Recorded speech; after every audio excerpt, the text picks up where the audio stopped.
Our parasha begins with the concept of nidarim, taking vows and oaths. And this is something that is really quite astonishing. Our sages explain as follows, that a person through their speech, through the power of speech, can take something that is normally permitted and make it prohibited according to the Torah. So for example, let's say a person is eating too much chocolate and doesn't want to eat chocolate anymore, but he needs something to motivate him. He can make an oath to the effect that chocolate becomes forbidden to him. And then if he would eat that chocolate, he would actually be transgressing a law of the Torah, as if he had eaten, for example, forbidden flesh, such as pig.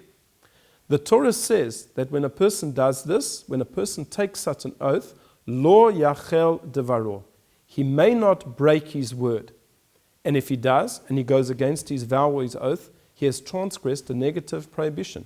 He has gone against his word. And Rashi tells us, what is the meaning of this phrase, lo yachel devaro? You may not break your word.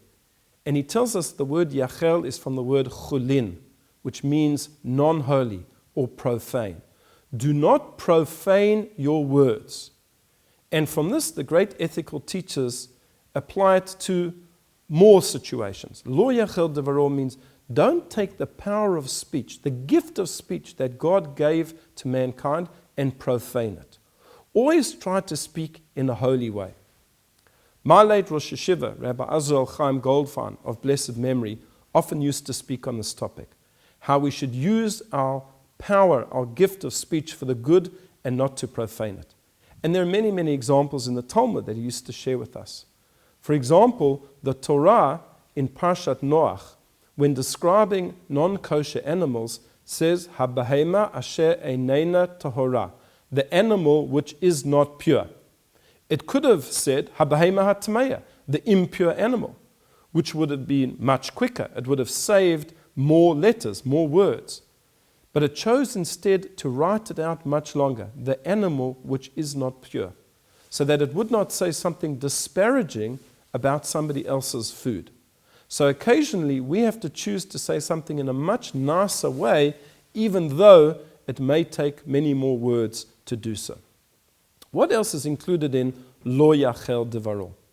Well, the Talmud records the following conversation that happened between two students who had just attended a very difficult lecture. One of them said, "Avdinan ha'shmaita kegedi mesankan." It was such a difficult lecture, it has tired me out. I feel like a stuffed kid, a stuffed little goat. Whereas the other disciple, the other student said, "Avdinan ha'shmaita kedavar acher mesankan."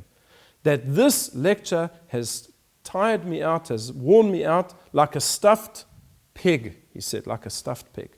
And because of this, his teacher would not speak to him for some time thereafter. How can a person, explains Rabbeinu Hananel, refer to themselves as a swine? How can a person do such a thing? And even though this is common speech, and often we say, "I'm so tired, I was schwitzing, I was sweating like a pig," nevertheless, a human being shouldn't speak about themselves in such a way. Certainly you shouldn't speak about other people in that way, but even to speak about yourself in that way is no good. And here we have the famous story of the Chofetz Chaim, who was renowned as a person who controlled his speech. He was the one that gave us really an encyclopedia on the laws of Lashon Hara, slander and gossip. And it is told that the Chofetz Chaim was once traveling, either he was in a train or some other form of public transport, and another Jew was sitting next to him.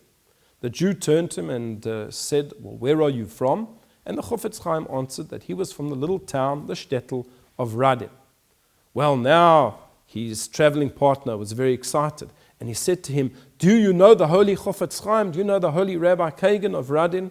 And the Chofetz Chaim was a very modest person, said to him, "I know him, and he's not that righteous." Well, his traveling partner was so incensed that he actually smacked the Chofetz Chaim across the face. How could he speak about the Chofetz Chaim was such a holy person in such a way that he wasn't so holy? Later on, it became clear to the traveling partner that in fact the person who he had slapped was the Chofetz Chaim, and he was mortified, he was so embarrassed. But the Chofetz Chaim said to him, "Don't worry, I understood it, because now I've come to understand that one shouldn't even speak lashon hara, one shouldn't even speak slander about oneself. So don't worry about the fact that you may have slapped me, because you've taught me a very important lesson. So what type of words can we say? How can we speak? And if we look in the commentary of Maimonides to Pirkei Avot, to the Ethics of the Fathers, the end of the first chapter, he says that really there are 5 categories of speech. And we have to consider how much effort and energy we put into these 5 categories. First category is what's called mitzvah. When it's a mitzvah, it's a religious duty to speak. So for example, to say the Shema twice a day. To pray before God twice a day. To learn Torah every single day. That's where we use our speech for a mitzvah. And there we should speak as much as possible. Then we have a second category, that which is ne'esar, that which is prohibited. Speech that we should never say. Lashon hara, slander, gossip, hurting people, abusing people with words, being nasty to people. This shouldn't be allowed whatsoever. And this is a real challenge in our day and age, where we have social media, where you can spread slander and gossip and lies about somebody throughout the world in seconds. The third category is nimas. And here the Rambam says this is something that, if you like, is neutral. It's parav. It's really not necessary. For example, how's the weather? What's going on in some sporting contest? Well, there you should try and limit your speech as much as possible. There's no real value in such talk. And then the fourth category is that which is ne'ehav, that which is beloved. To speak about things that can lift people up, that can bring a cheer to people. To speak about the deeds of the righteous. To speak about chesed programs, about kindness programs that perhaps one is involved with.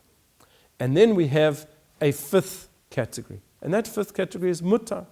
That speech which is allowed. The speech which we have to say on a daily basis for our livelihood, to get on with other people. Those are the 5 categories. And we have to put our emphasis in the first category, which is mitzvah. Speech which is an obligation to say. To learn Torah. To say the Shema. To pray. And in the other category, which is nehav, that which is beloved, to speak well of people. To tell about the greatness of people. To uplift people. And perhaps it's no coincidence that when God created man and he became a nefesh chaya, a living creature, the Aramaic translation of that is nefesh memalala, a speaking soul. We, say the great sages, are the medaber. We are defined as the speaking creature. We are given the power of speech. But lo yachel devaro, we should not profane that wonderful gift. And we should only use our speech and our talking to lift people up and to do mitzvot. Please God, you should be able to take this lesson and lift up your speech in the months to come. I wish you a Shabbat Shalom.